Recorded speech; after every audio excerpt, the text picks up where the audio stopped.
Russians that were maybe on the fucking fence. It doesn't matter. It's not a legitimate reason. But goddamn, dude, like, how, is it that difficult to just like take off the Nazi patch and just say that you're a Nazi? Or like, just don't say it.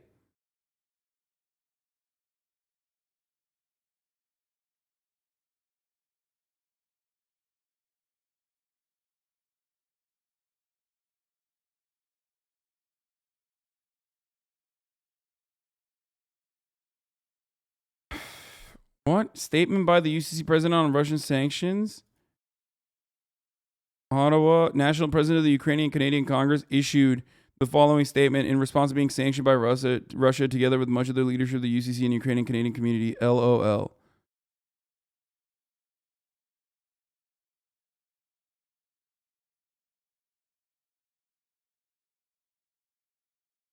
Oh shit, I didn't realize Hassan was taking Russia's side in all this. Being involved in this Yeah, famously. or should we never I'm super pro Russia. Super pro Russia. I love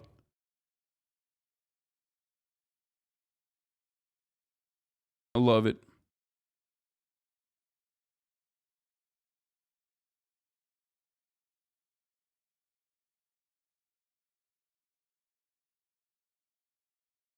You're also totally pro Erdogan from what I remember. Of course, dude. Of course. I love him. I love Erdogan and Russia. Big fan of both.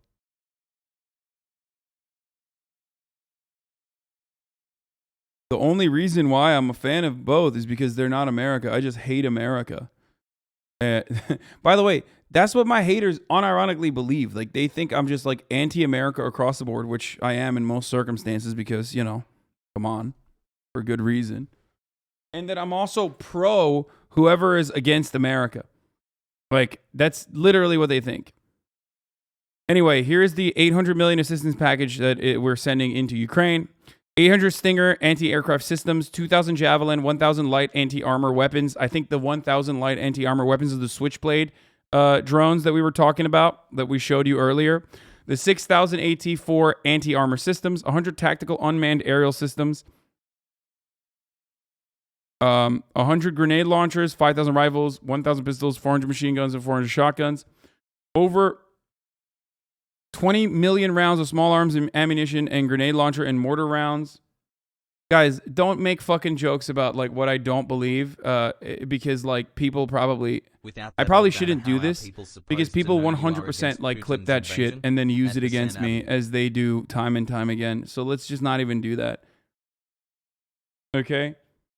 Over 20 million rounds of small arms, ammunition, and grenade launcher and mortar rounds. 25,000 sets of body armor and 25,000 helmets. In addition to weapons listed above, previous United States assistance committed to Ukraine includes over 600 anti-aircraft Stinger anti-aircraft systems, approximately 2,600 Javelin anti-armor systems, 5 Mi-17 helicopters, 3 patrol boats, 4 counter-artillery and counter-unmanned aerial system tracking radars, 4 counter-mortar radar systems,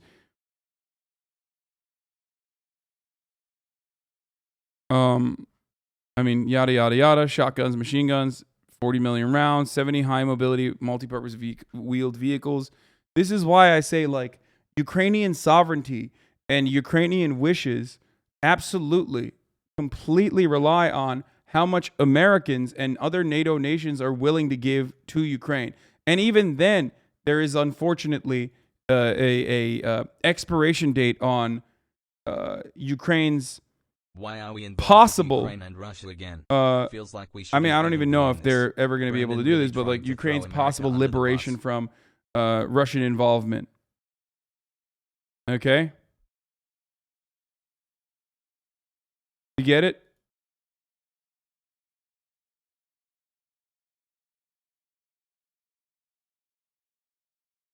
In America, could they just be selling guns? If America could, they would be selling guns to both sides. Are these weapons gifts or are they backed by loans? I don't know, but it's a bit column A, bit column B, usually.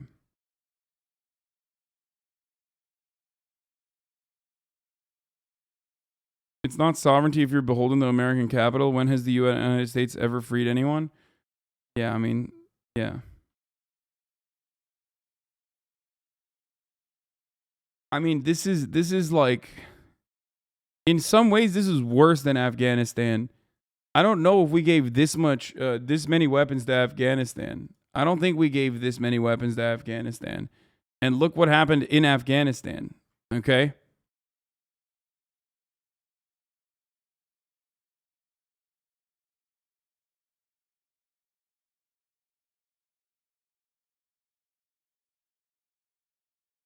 It's just a straight up proxy war. Wouldn't Russia look at this as a threat? We're literally supplying them the weapons to kill them. I mean, we've been doing that since day one.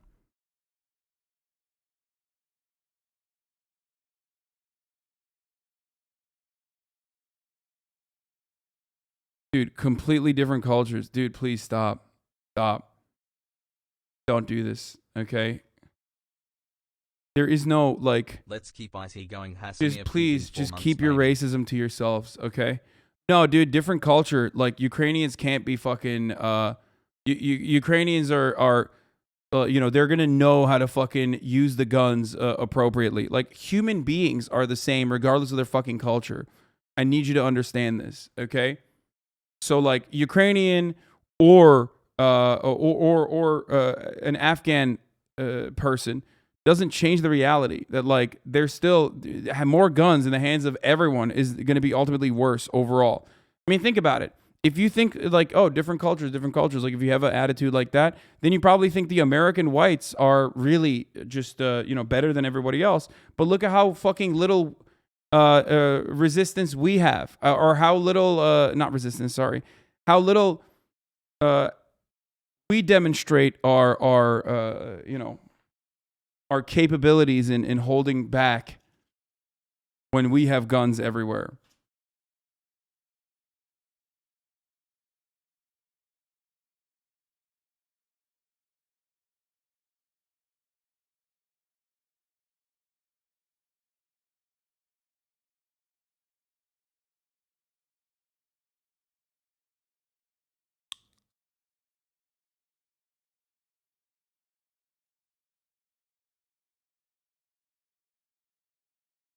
They do not have prolific fanaticism. Who are you trying to convince? Wait, what?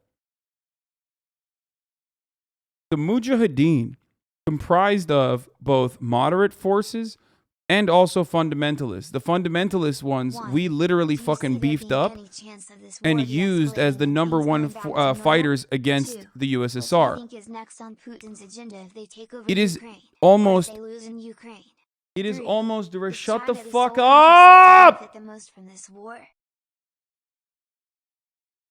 Fuck!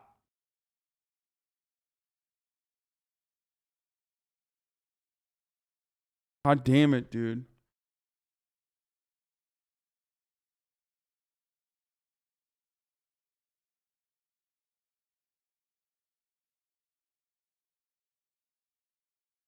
Okay.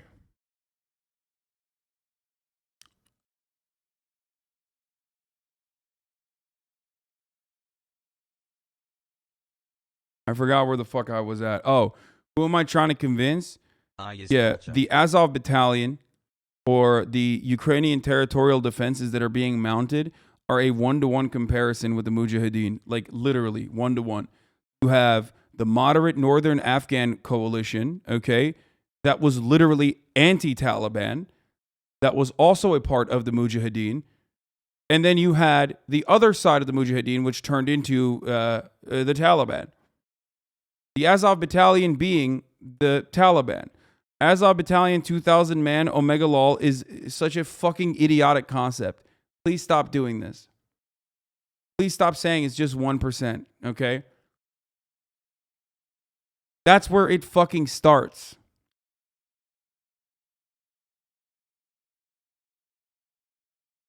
But the main difference is, like you said, we funded the Mujahideen, not the Afghan government.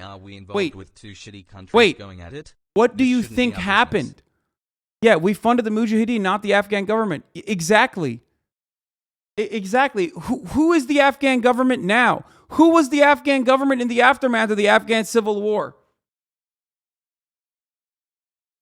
Let me think real quick. Let me think about that real quick for a second.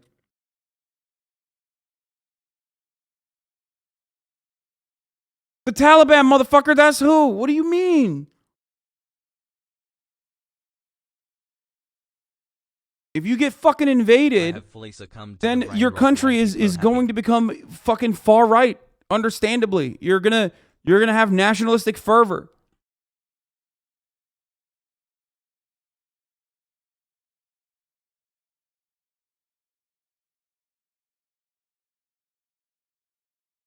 You do realize that the Ukrainian far right coalition didn't even get 1% in the 2020 election. First of all, the Svoboda Party got 2.3%, and that's still like 500,000 people. So shut the fuck up.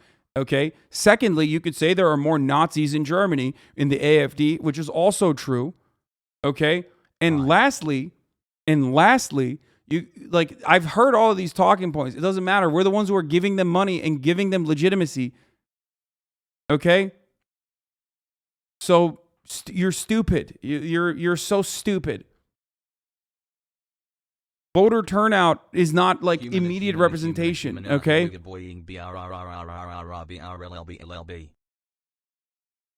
And Ukraine right now is not the same as Ukraine in fucking 2019.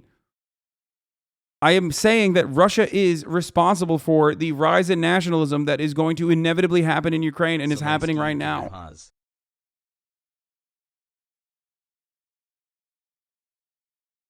Holy fuck.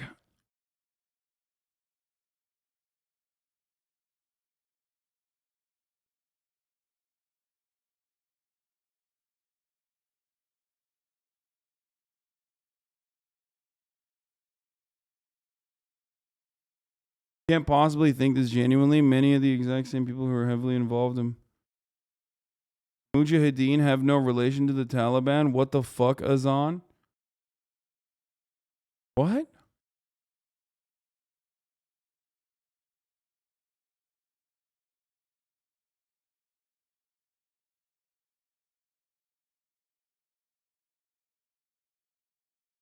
Putin saying there are Nazis in Ukraine actually making more Nazis in Ukraine?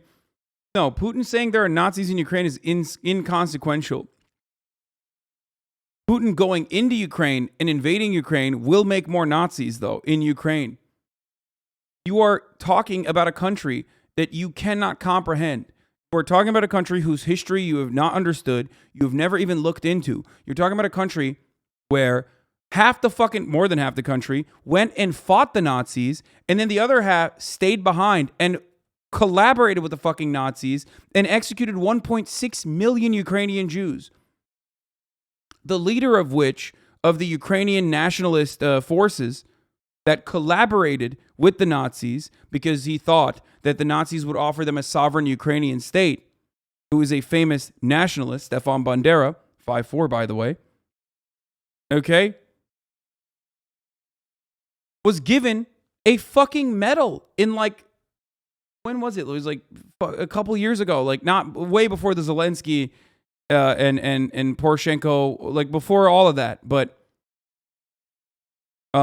in 2010, yeah, he was given the highest honors. That not a single fucking Nazi collaborator in Ukraine was ever tried. Okay. So the history of nationalism in Ukraine is a complicated one. People are talking about how they recognize this Nazi collaborator as a person that you know is noteworthy.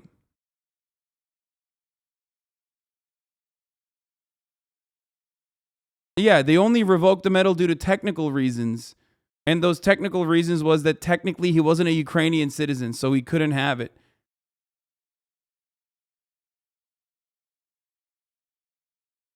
Okay? The Ukrainian nation-state building project is a complicated one, and it's been ongoing for a very long time. Okay? And it's just so fucking sad and so stupid that I can't have this conversation at all without people immediately jumping on and being like, oh, so you support Putin then? Oh, so you support the denazification claims then? Of course not.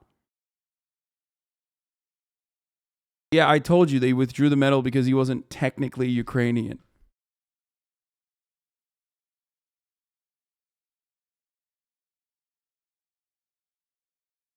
Okay?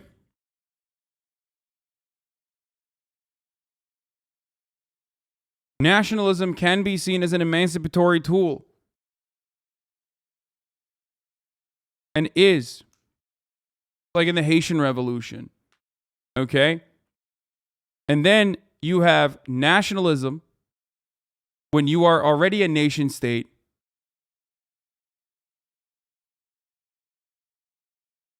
Being used to create a fascist nation state that is exclusionary to all minorities and marginalized communities. Okay? Talk about Pan-African nationalism.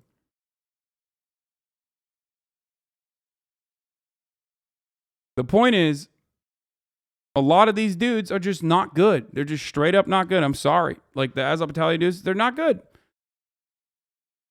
They are 1,000,000% just fucking neo-Nazis, and they don't even hide it.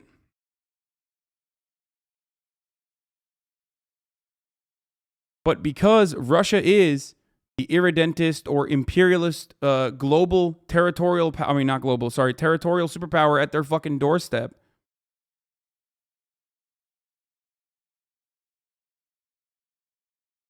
that actually has invaded Ukraine,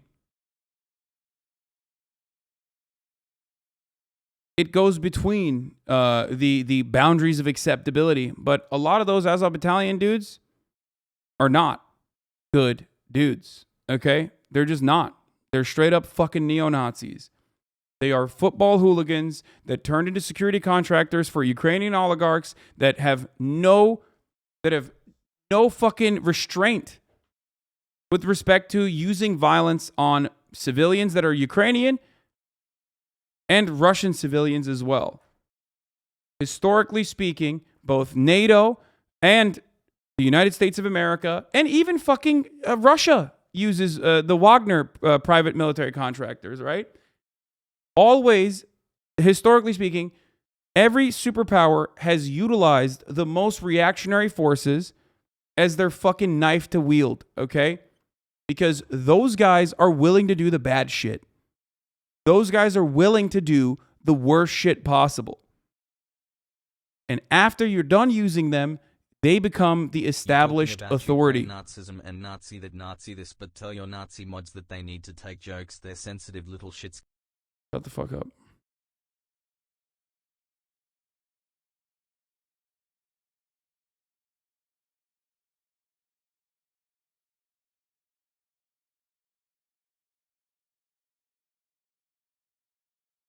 Didn't he call the Haitian Revolution a Nazi movement? Me? No. I said Pan-African nationalism or nationalism as an emancipatory tool can be good. Nationalism as an anti-imperialist force is good. Anti-colonial, anti-imperialist force. And because of that, I'm saying that there is a complicated history with nationalism, especially with Ukraine's history.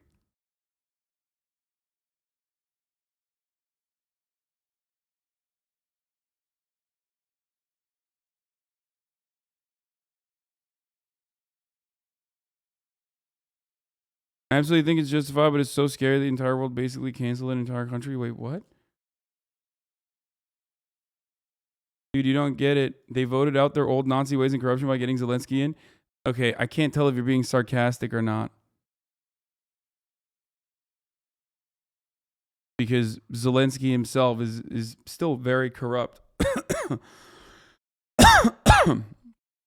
Not a Nazi, but he's certainly corrupt. I mean, he was fucking named in the Panama Papers and everything. None of this justifies a Russian invasion of Ukraine, obviously, but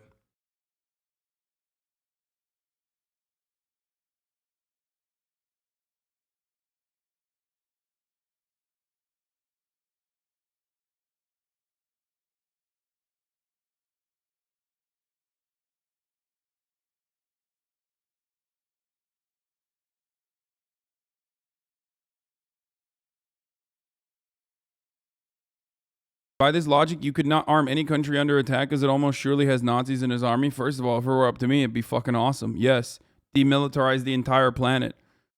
Use whatever reason you can to do that. So yes, I do agree with that. Okay. So, yeah, good job on that take. Why did you think I would disagree with that? I love that. I'm anti-war across the board. Talking about, which is giving rifles and pistols to Anyway, many let's of them watch this White farmers House and press people briefing living for a in little bit. countrysides to defend themselves. I think there's a difference that most people recognize. Thank you, everyone, so much. Have a nice day. Okay, never mind. We just ended it. How did a Jewish man end up as president in a historically largely Nazi national? It's not largely Nazi nationalist, dude. Why are you not hearing my words? A larger percentage of Ukrainians fucking fought in the front lines against Nazis. That's why I say it is a very, very complicated history. God doesn't want to hear your words, that's why. What the fuck?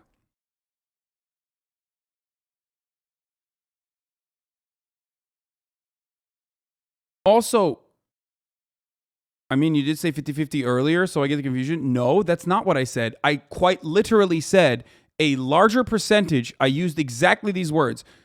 Being as careful as I possibly can here, because I know people want to fucking selectively hear and shut off certain parts of it. Okay? I quite literally said a larger percentage of Ukrainians fought against the Nazis than joined the Nazis. Okay?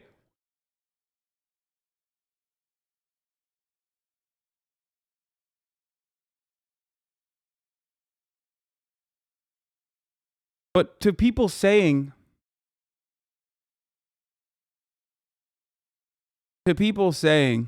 that you legit said 50-50, okay. The 50-50 comment is on the casualties on the Donbass region, yeah. No, it's not even a 51%. Just clip it. Just clip it. Just clip it. Just clip it. Just clip it. Just clip it. Just clip it. Just clip it. Just clip it. Just clip it. Just clip it. Just clip it. Shut the fuck up and clip it. But earlier you said half went to war while the other half stayed. I know what you meant, but bad faith will assume the worst. No, I said that, and then I fucking followed it up by saying, actually, a majority fought against the Nazis. Okay. 100%. Just clip it and send it back. And it doesn't even matter. Oh my God. Oh my God. It's not 49% Nazis. Shut the fuck up. You guys are being so annoying.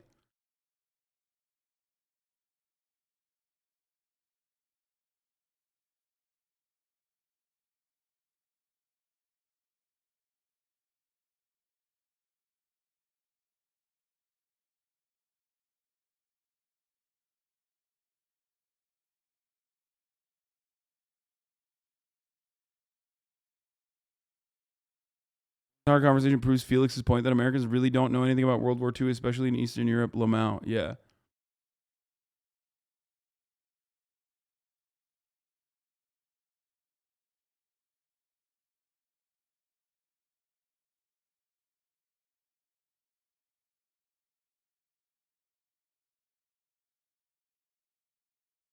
Okay. There's so much more to talk about. There's the PBS Frontlines documentary. We talked about Putin talking about cancel culture and all this shit. Briefly, FT published a draft. We saw that. International Court of Justice orders Russia to immediately suspend all military operations that it started in Ukraine on February 24th. Oh, it's over. It's done. Let's go, boys. The war's done. Fuck yeah. It's done. Finally, the authorities got involved. Blinken had some takes on the matter. Here it is. Are the United Oh, God. I fucking love Morning Edition. I love Steven Skeep's voice, dude. What a brilliant voice he has. States and its European allies capable of isolating China in the way that you've isolated Russia if China were to aid Russia beyond some certain point? Well, China's already on the wrong side of history when it comes to Ukraine and the aggression being committed by Russia. The fact that it has not stood strongly against it, that it has not pronounced itself against this aggression, flies in the face of China's commitments as a permanent member of the United Nations Security Council, responsible for maintaining peace and security. It's totally inconsistent with what China says and repeats over and over again about the sanctity of the United Nations Charter and the basic principles, including the sovereignty of nations. And so we're looking to China to speak out, to speak up, and to be very clear. Second, of course, if China actually provides material support in one way or another to Russia in this effort, that would be even worse and something we're looking very carefully at. But I think this is doing real damage to China reputationally in Asia, in Europe, in Africa, and other parts of the world, something it has to pay a lot of attention to.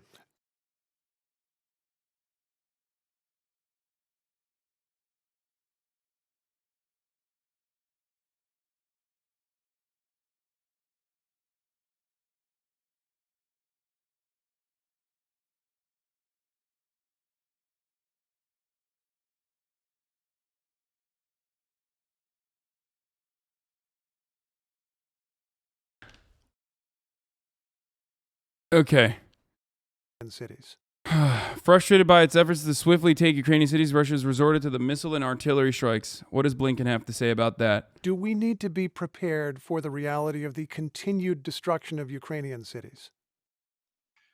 Steve, I'm afraid that we do. We've seen the brutality that Vladimir Putin has brought to this. We know his track record in Chechnya. We know the track record of what he's aided and abetted in Syria. I think we have to expect the same. And part of the reason we have to expect the same is that this has not gone according to Putin's plan. He anticipated that somehow they would go into to Ukraine. The Ukrainians would either somehow welcome them or at least fold their tents and move out. And of course, exactly the opposite has happened. You've got more than 40 million Ukrainians who are standing strong in opposition to Putin, to Russia, and who will never be subjugated to Russia. Do we need to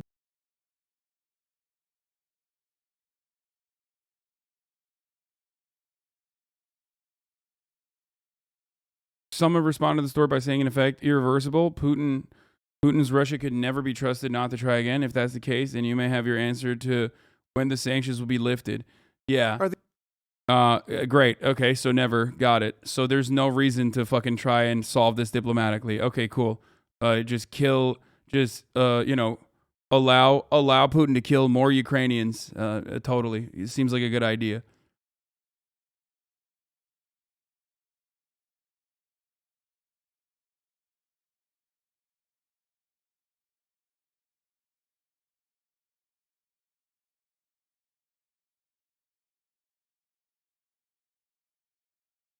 Sorry. No, he wasn't. Zelensky wasn't in the Panama Papers. He was in the Pandora Papers. This Pandora Papers reveal offshore holdings of the Ukrainian president and his inner circle. Ukrainian President Volodymyr Zelensky and his partners in comedy production own a network of offshore companies related to their business base in the British Virgin Islands, Cyprus, and Belize. Zelensky's current chief aide, Serhiy Sheffer, as well as the head of the country's security service, were a part of the offshore network. Offshore companies were used by Sheffer and another business partner to buy pricey London real estate. Around the time of his 2019 election, Zelensky handed his shares in a key offshore company over to Sheffer, but two appear to have made an arrangement for Zelensky's family to consider receiving money from offshore. Of course. But again, like, that's why I have joked about, for Ukrainians, like the actual Ukrainians living in Ukraine, their choice is going to either be a Western-backed Ukrainian oligarch-backed guy or a Russian oligarch-backed guy. Okay? It's just standard shit.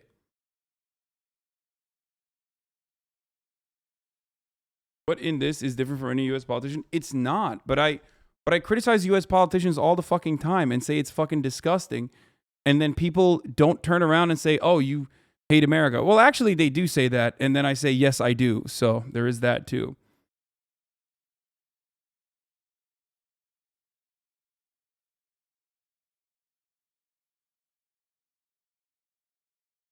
You know what I mean?